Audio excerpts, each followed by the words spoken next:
Okay, here we go again. Take two. This we're trying again. Sorry about that. Apologies, everybody who are watching, who are going to be joining now. I apologize for there were some technical issues between myself and my guest that we are trying to sort out. Hopefully, my guest, will be able to come online anytime soon. Hello, Beth. Hello, Reem. Thank you for joining.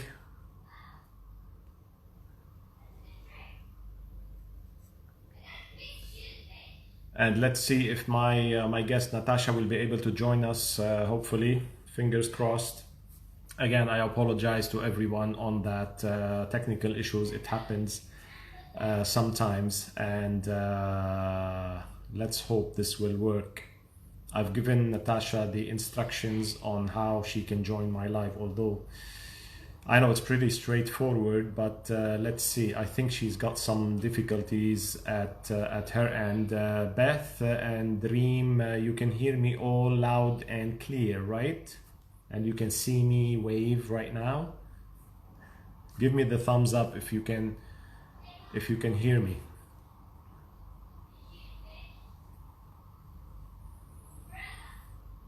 Yeah, of course, Reem. We're gonna be doing a either trying again. Hopefully, if this doesn't work out tonight, we're gonna be trying again soon. Maybe tomorrow. No, tomorrow I've got you on. I've got you as my guest. So hopefully we'll probably do it on Sunday or sometime next week. We'll just sort it out, Natasha and myself. We're just gonna wait for her for a couple of minutes. I'm just gonna wait for a couple of minutes. I know that she is trying hard to make this IGTV. So hopefully it will work out. Thank you, Urvashi, for joining again. Sam, thank you for joining.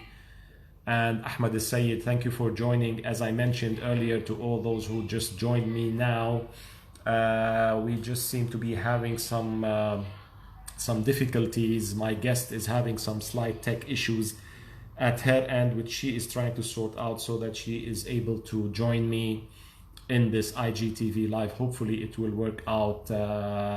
Hala, hello, and thank you for joining.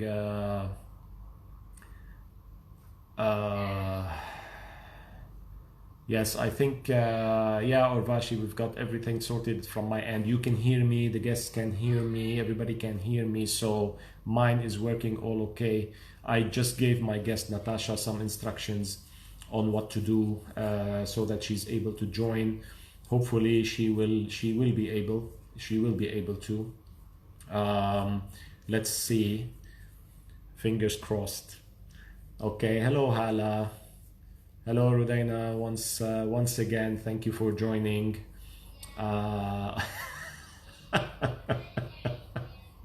Coach Sam says that he's getting emotional now. Okay, you see, this is what happens, guys. I know that Natasha must be getting very emotional now because she's been trying to sort this out for some time now, and hopefully she will be able to. I can understand and I can relate to how she might be feeling right now, because it happened to me before. It happened to all of us before when we did our first IGTV live.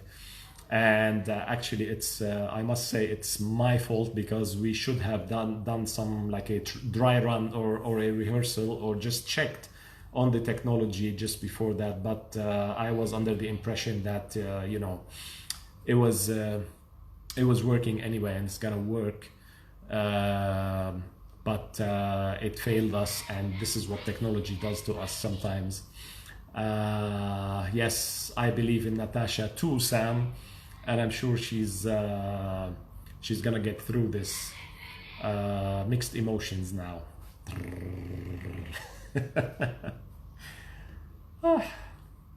I'm starting to sweat now. My emotions are also coming up right now. I can start feeling I'm sweating already.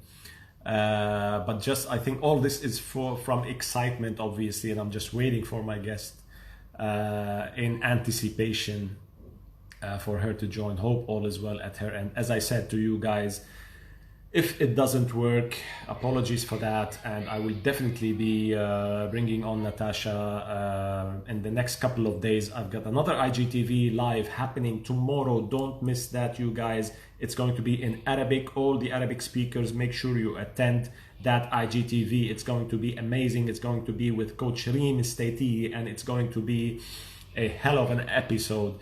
And all of you who are non-Arabic speaking, join us as well. We're going to be hitting a few words in English here and there, and maybe you can pick up on your Arabic as well. So feel free to join, and all of you guys. It's going to be a very, very nice episode tomorrow.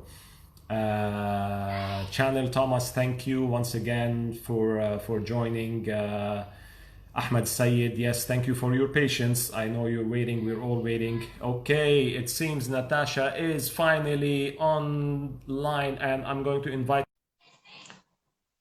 Let's see. I think it's happening. Okay, it's loading. Let's see. All right, I can see you, Natasha. So sorry. I'm so sorry. Let there be light. Let there be Natasha. Yes. You had to, anyway, I'm here. Well, thank you very much. I was telling everybody was waiting in anticipation and waiting eagerly for us to be online, as you know. And Sam was saying that he was getting emotional now that you were not able to join. So, and I said, I do understand that, and definitely you were also facing all sorts of emotions. You must have been. But anyway, apologies everybody once again. And thank you, Natasha. Lovely to have you on call finally. I want to say hello to Beth. I want to say hello to Urvashi, to Sam, to Nasima, to Hala, to Ahmed Sayed. And he's been waiting for some time. So thank you for your patience, Ahmed. And we've got finally Natasha with us. So without further ado, I normally like to do my long introductions, but I'm not going to do that today because we're already halfway through through the episode, through our time. And but anyway, we're going to have all the time with you, Natasha, and I want to give you the floor now to say a few words about yourself and how did you end up in coaching, and what do we mean when we say, or what do you mean by transitional coaching? All yours. Thank you so much, and thank you for inviting me onto T Junction and for being so patient. So yes, I'm a transitional coach, and I've been living in Dubai here for 10 years now. So what transitional coaching is for me, it means that I unpack people to be the person that they were and always wanted to be. So let me explain that for you. So I believe that we're all born fundamentally the same, with 2 arms, 2 legs, a brain and a heart. And our default setting was happiness. And we were happy unless we were in pain or we needed feeding or changing. But once those needs were met, we went back to our default setting of happiness. And then when we became toddlers, we believed that we could do anything, that we could absolutely do anything, that we could fly, we could become superheroes, princesses, knights in shining armors, and live happily ever after in a castle with maybe 2 dogs and a pony.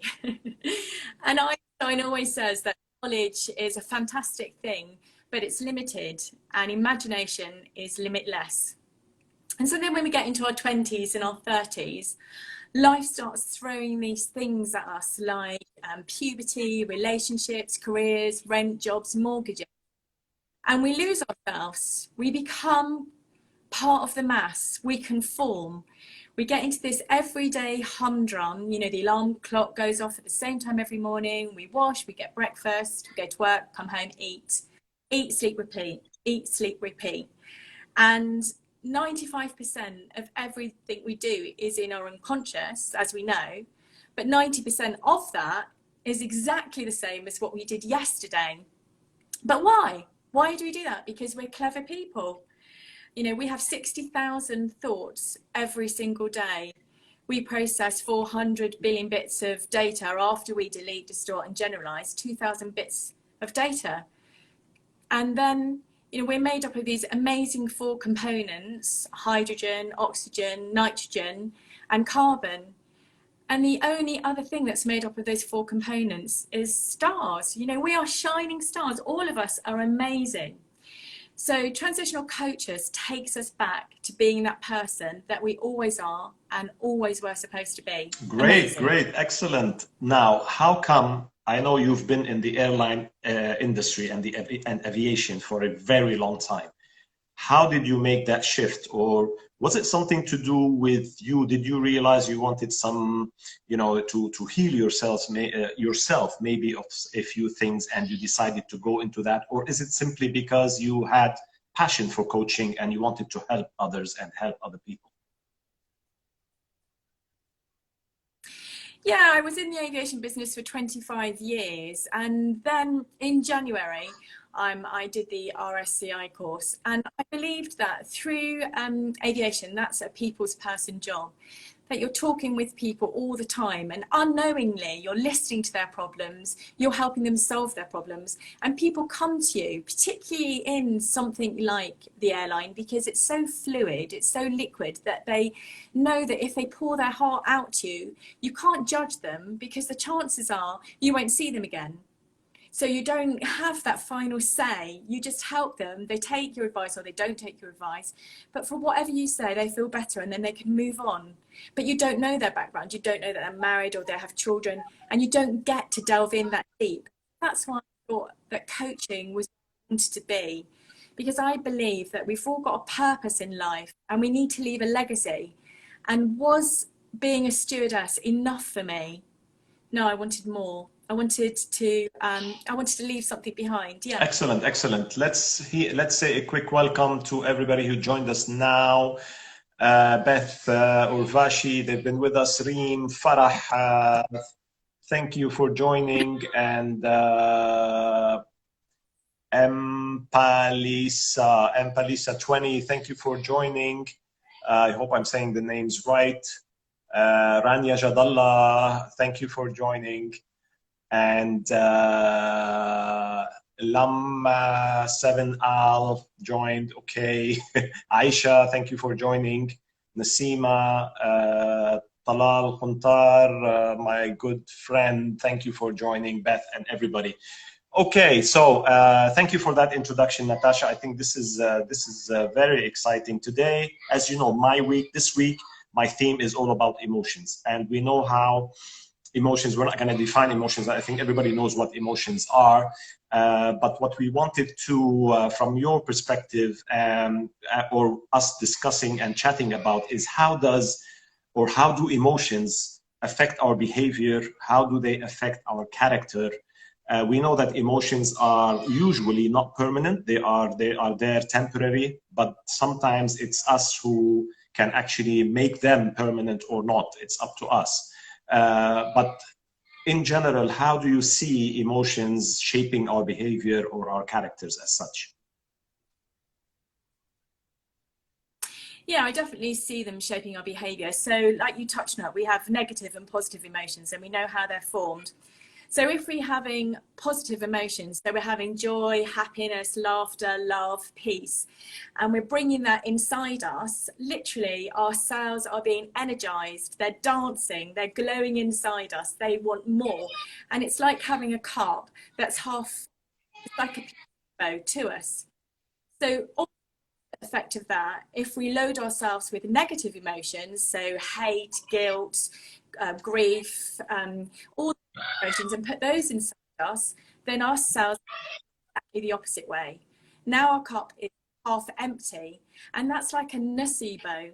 So now that we know that, that can cause blockages in our body and of course lead to disease. So that's not a state we want to keep ourselves in.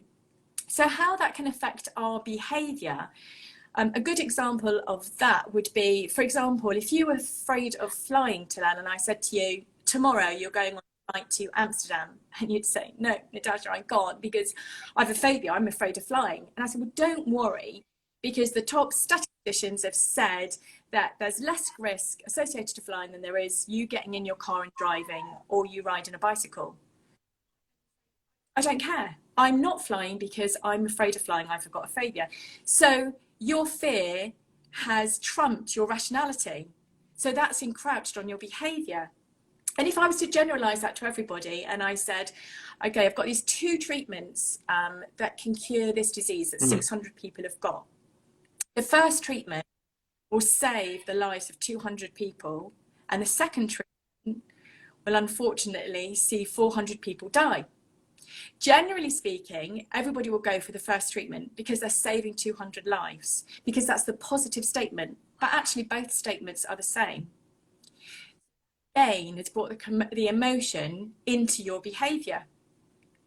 Now, how it affects our character is if those negative emotions that you said keep occurring, they become a habit. After 3 or 4 times, it becomes a habit, and then it becomes a tendency, and eventually it becomes a mood. So you hear people saying, you know, maybe leave that person alone at the moment because they're in what mood? Oh, their angry mood, or they're in their sad mood. So now that's incredible on their character. And that's why you say, oh, that person's miserable, because they've allowed that negative emotion to repeat on like a reel again and again and again, and it's formed part of their habit, and now it's part of them and crouches their character. So yeah, definitely have massive. Right. So in other words, if we talk about emotions, are we actually saying they I mean, yes, they are, as we know, they are in here, so they're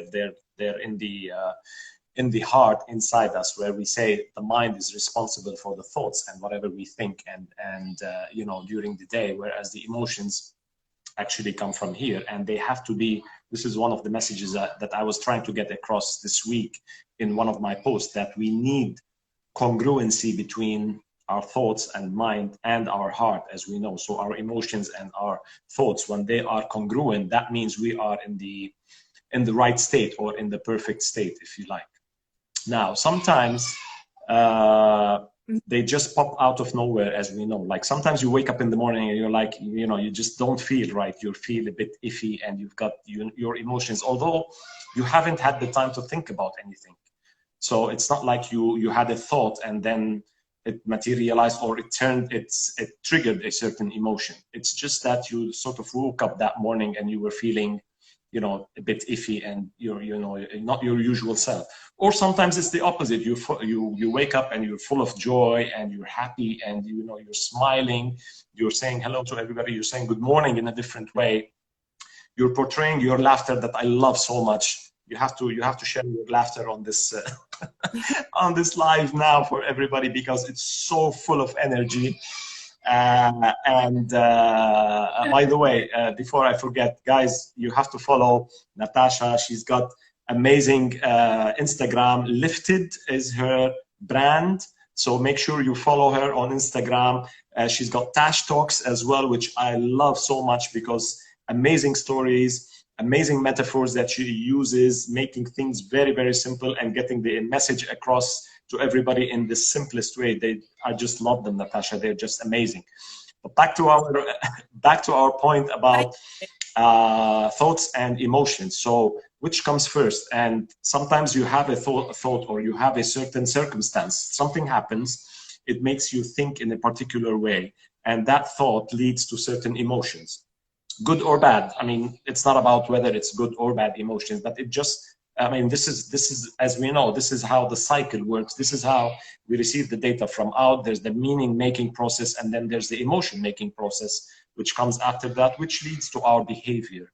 Now, having said that, back to the question, can emotions create certain thoughts, or is it thoughts that create emotions? Just, you know, what do you think?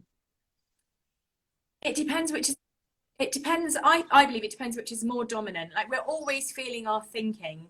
So emotions can create thoughts, and thoughts can create emotions. Like you said, they always have to be aligned. So for example, if I'm thinking that somebody's amazing, then my emotion is love and joy. I can't think that somebody's amazing and then my emotion be unkind. Although saying that, I could think to allow that you're fantastic, which of course I do, and then you did something that really upset me, and immediately in that moment my thought can change from liking you to not liking you, and then we get unalignment, incongruent, because our heart doesn't react as fast as our mind does. Our mind is so quick, like we say, it absorbs so much information all the time, and our heart sends a message up to our brain because they're talking to each other all the time, and it says, hang on a minute, you told me that you like to allow and now you're telling me you don't, and your mind is saying, yeah, keep up, catch up. So depending on my perception on what you've done, or on my conditioning, so my conditioning obviously is everything I've done and everything I haven't done, so my beliefs as well, that depends on how quickly my heart will catch up. So maybe it will take a day or 3 days, or it might take months. And that's when we become incongruent and unaligned, because our heart is trying to catch up.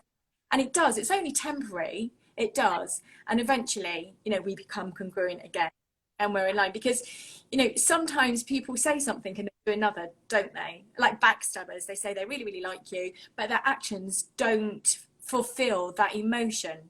And they can only carry that on for so long, because you have to be congruent. You can't stay incongruent. It doesn't work. It's not real. I think very interesting 2 points there I took, which is one, there are, and I've mentioned that in my post earlier today, we're not going to go into details because that needs like a separate episode altogether, but people might find this a little bit strange, but there have been recent scientific study. And as you know, when we talk about coaching, when we talk about NLP, which we did together, this is all based on science. This is based on neuroscience. So it's not like something where we used to hear some voodoo and, you know, all these sort of myth or stories, and we say, no, this can't work. Everything that we're saying here is based on neuroscience. It's based on science. So it's more or less has to be, it's more like facts, you know, it's something that we go with. So having said that, the recent studies or scientific studies are showing that our heart, where emotions are, might have a brain on its own, which is separate from the rational brain, or our, you know, usual brain that we all know. And I remember that when I first heard that, I was like, "Ooh, okay, that's very interesting." And I think this explains the what we just mentioned now, that certain emotions might just pop up without, you know, without anything happening, or any particular incident happening, or a circumstance, or a thought even that brings it or that triggers it somehow. The other point, which is another interesting point you've mentioned, is that, and this is where we see clients, and I'm sure you've seen a number of clients that suffer or that struggle with negative emotions. We all do. We all have them. We all get them. And people think that they are just there, or they pop out of a certain circumstance or a certain incident that happened. Whereas we know that, speaking about beliefs, which is very, very important, that there are certain beliefs that we have since we were kids that had triggered or that had created certain negative emotions within our conditioning, and they stayed there suppressed because we didn't manage to express them at any point in time in the right way. So they remain suppressed in our unconscious, only to surface at a certain point in time later on in our lives. And this is where, when we see people, we're like, there's nothing wrong with you, but there are certain negative emotions, or you might be struggling with certain negative emotions that we can easily get you rid of, or we can either rid you of those emotions. So I think these are two valuable points that you've mentioned there, which I wanted to stop at and maybe elaborate. So thank you for that. You already have a lot of fans of Tash Talks. I'm just seeing a lot of comments now. People saying that they love your Tash Talks. As I said, I'm a personal fan myself, and I love them. So everybody who's not following Lifted, who's not following Natasha and her Tash Talks, please do so. Now, emotions at work, or emotions at the workplace. Now, this is interesting. I've read somewhere and I've put it on my LinkedIn because, as you know, LinkedIn is a bit more business focused. So I've put a comment there, which is taken from Leonardo DiCaprio's, I think it's the Wolf of Wall Street, which says that emotions, this is business or this is work. So leave your emotions at the door. And now that's one. There's another view which is shared by Sir Richard Branson that says completely the opposite. He says engage your emotions at work, okay, because your emotions and your instincts are there to help you. So what do you say about that? Like, if you are in the workplace, and I'm sure you were at a certain point in time, we all are at a certain point in time. Now, would emotions help us in carrying on our work or our day-to-day work if we take them with us, or if they are with us? They're obviously with us everywhere, but some people tend to shut them down, as they say, when they are at business. What do you say about that?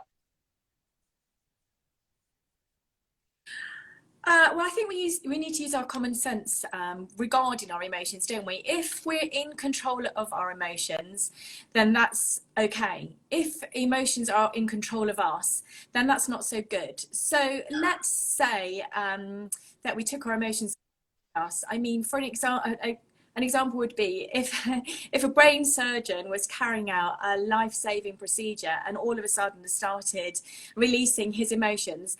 I don't think that timing would be that great. But he might be able to do that over a coffee break or after work in the pub or at a restaurant with his friends. But that's if he's in control of his emotions. And it's great to talk. The most important thing is to communicate, whether you're at work or whether you're at home, as long as you're talking and you're communicating. Because how many times, how many people have said to you, how are you? Are you okay? And generally, even if we're not okay, we say, yeah, fine, thanks, we're fine.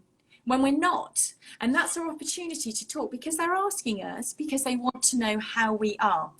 So yes, I do think emotions have a place in the workplace, but you have to be real. You have to be real. You have to be able to know the circumstances and the situations when you can talk to people.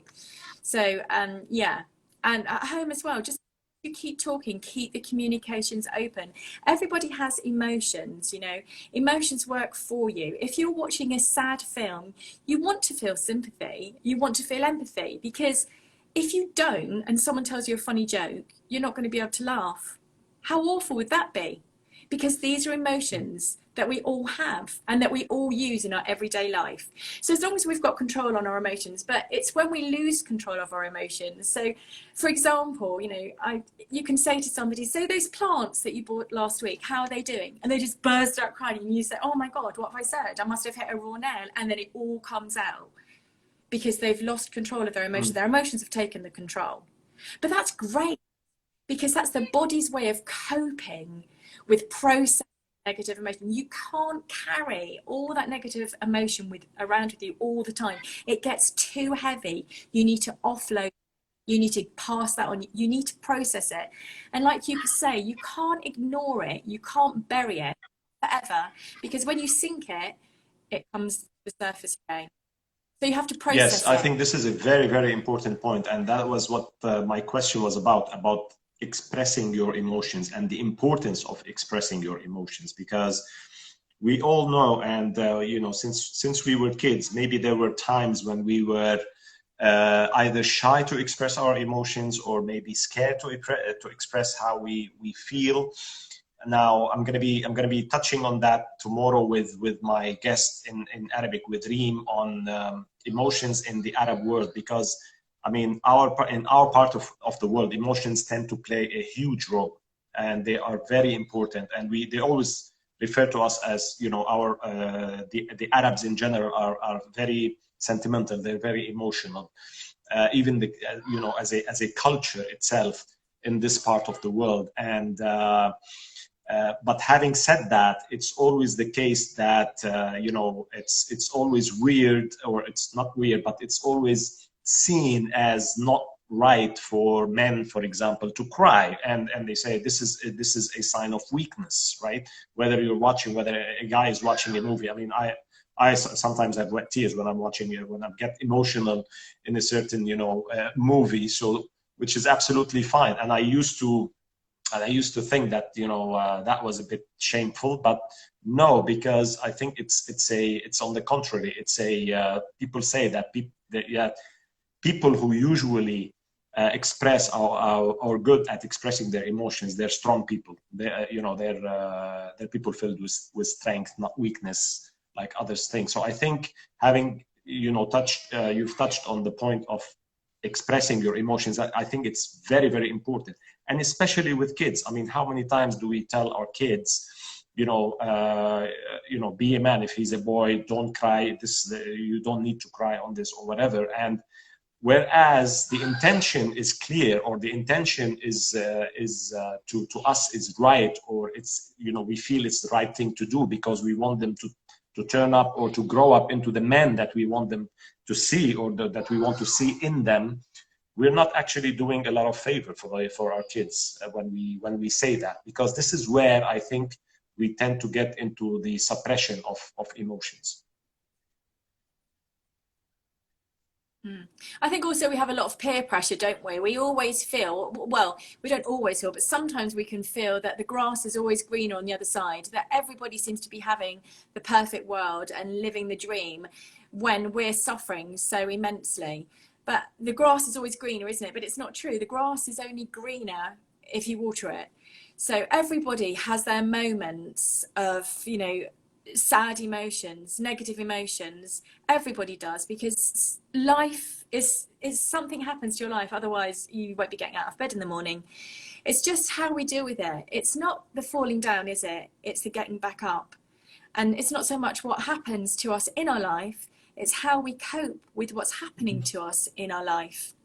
Because you can bet your bottom dollar that if something bad or not great has happened to you, something not great has happened to a lot of people. We're all doing our best at the time with the tools we've got. And you're right, different cultures see emotions different as different abilities. But like I said before, we need to talk. And I think girls generally are much better. I'm definitely really good at talking than boys, probably. So we're counselling each other unknowingly all the time. Whereas I suppose it's probably a little bit harder for guys.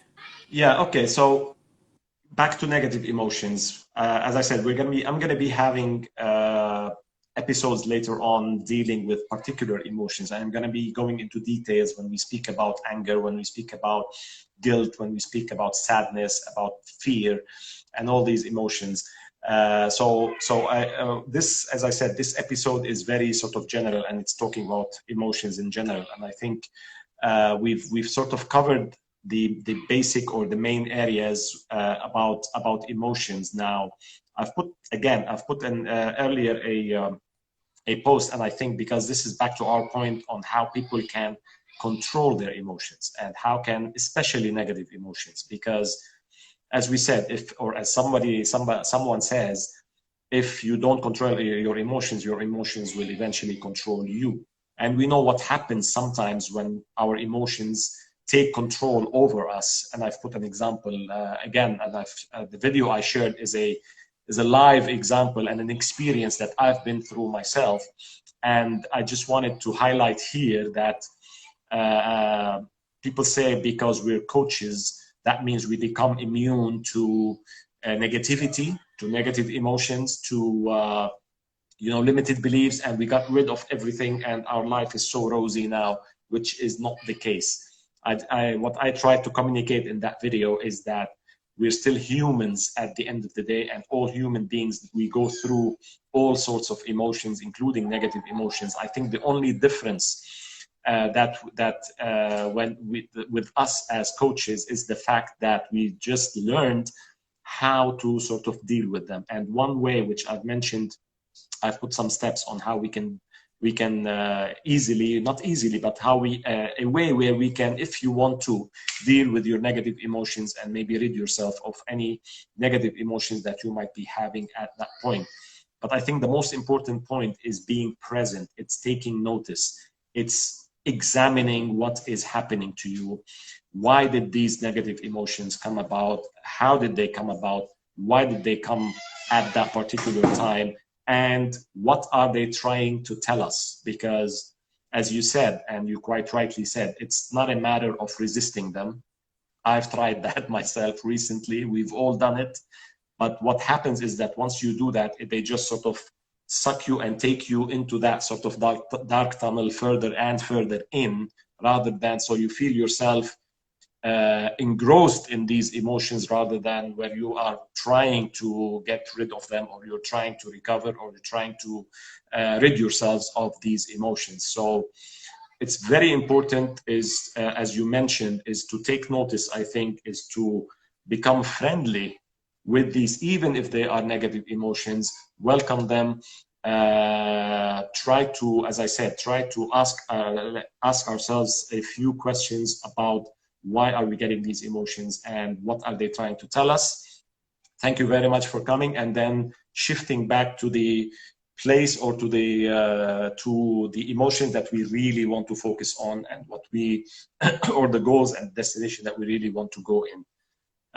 So I think it's I mean, I don't know what you feel, if you agree with that, and all about controlling these negative emotions and what we can do, because as I said, they're temporary, and it's very important that we understand that, because we don't want to make permanent, or what might seem to be permanent, decisions based on temporary emotions.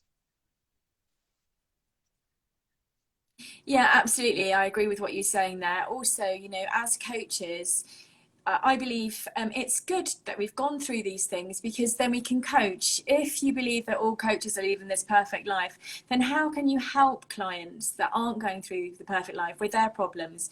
It's got to be real. It's got to come from your heart. So I think that's the only way forward. And if you do have these negative emotions, which we all do, because that's life, you're right, it's how we process them, and not focus on lack, focus on abundance. Because we focus on moving forward on what we want, and not focusing on what we don't want, it takes us away from that negativity automatically.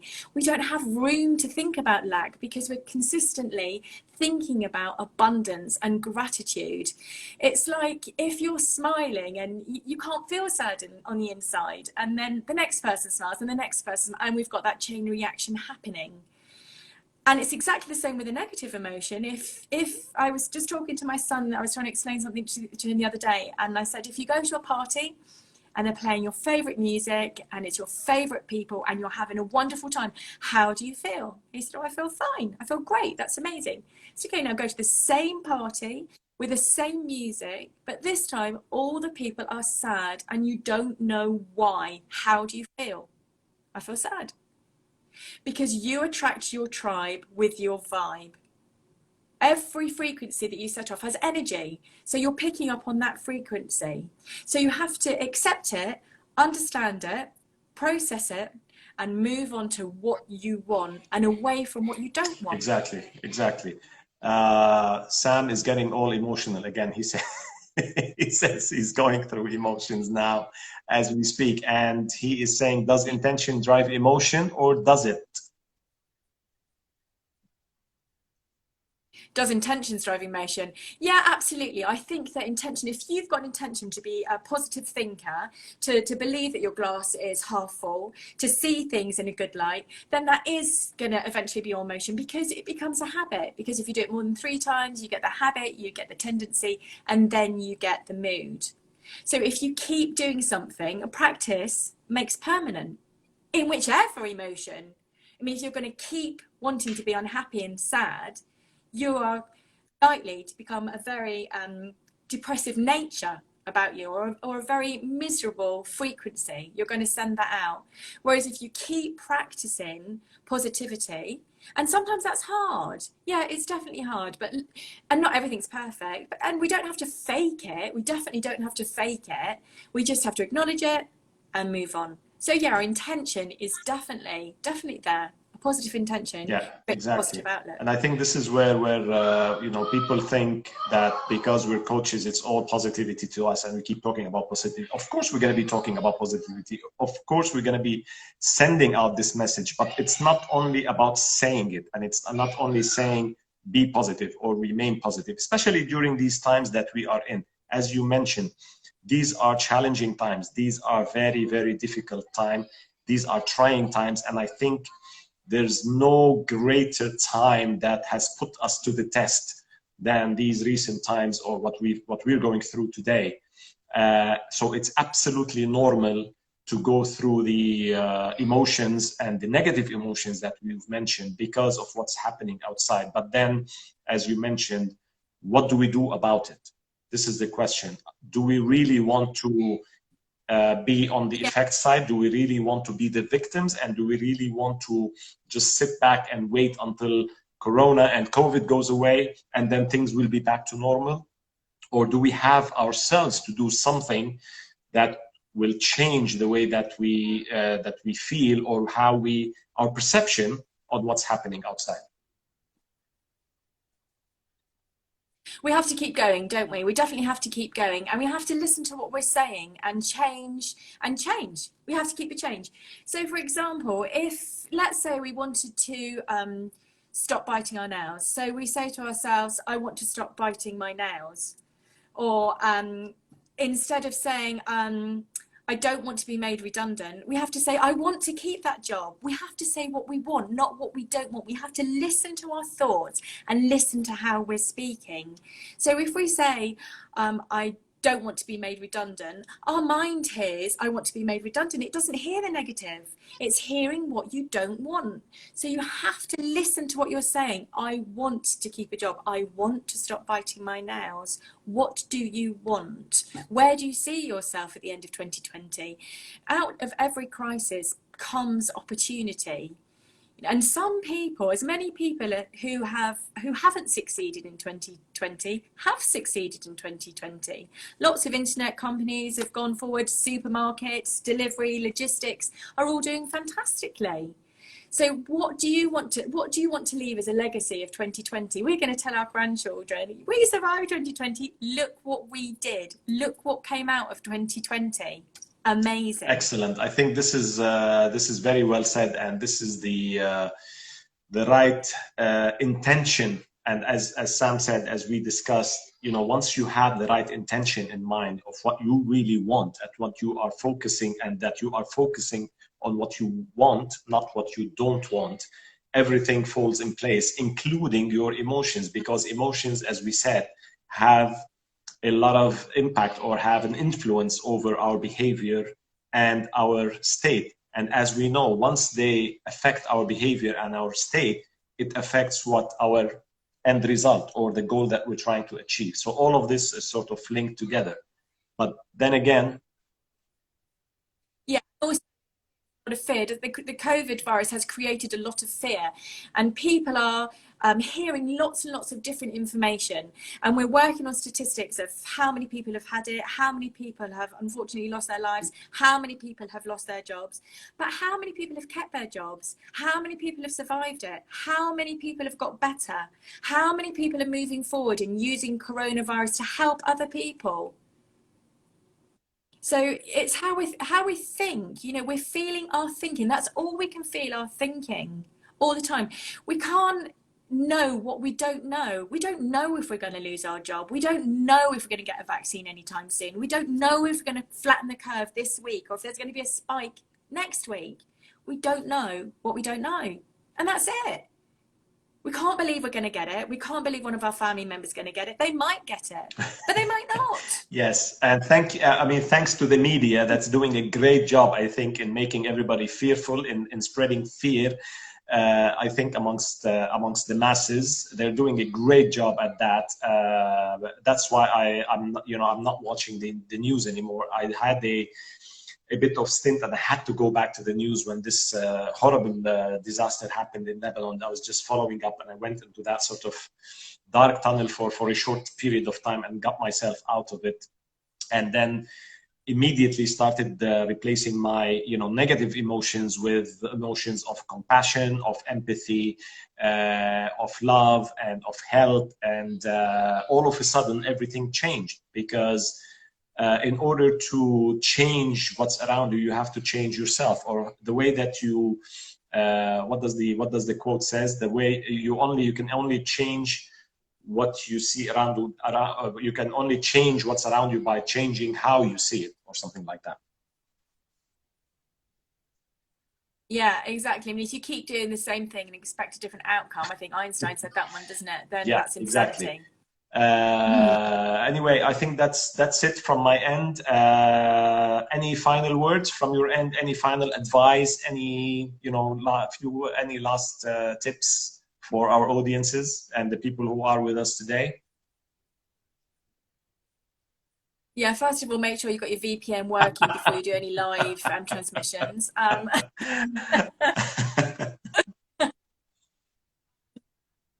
Yeah, just don't forget that everybody falls down, and it's just how we get back up, and things are going to happen to us in life. Everything, sometime or another is going to happen to everyone in their life, and it's not what happens, it's how we deal with what happens. So keep going. Keep going. Excellent. Now, just Mojo, thank you very much, Mojo, for putting the right quote. When you change the way you look at things, the things you look at change. That's what I was. That's perfect. That's the one I was referring to. Thank you very much, Mojo, for joining. Thank you, Sandy. She joined us a little bit late, but good to see you, Sandy, here. Lucine, my sweet daughter, thank you for joining. Matti, Hachi, thank you. Urvashi, Reem, Nargis, thank you for joining us. And Sam, I hope you get over your emotions and you have all the right emotions in place after this call and just before you hit the sack. Red Path, thank you for joining. Disherto and Beth. And I hope I'm not forgetting anybody. Yusuf Barudi, thank you. Wherever she goes, Akram, Beth, Clothes. Thank you, everybody, for joining us. Natasha, thank you very, very much for joining. It was a wonderful session, wonderful chat, as always. Apologies to everybody for the hiccup, as Natasha mentioned, with the VPN. However, it happens. Okay, we just need to live with it and do whatever we can in order to fix it at the time that we are in right now. And this is what we normally do. So thank you very much once again for joining us. There will be another IGTV live, as I mentioned, tomorrow. Amazing episode tomorrow. It's going to be in Arabic. Join us, Natasha. Maybe you'll pick up on some Arabic as well, and you will improve your Arabic skills. Thank you, everybody, for joining. I'll see you tomorrow, or I'll see most of you tomorrow. Thanks again. Thank you, Natasha. Bye-bye for now.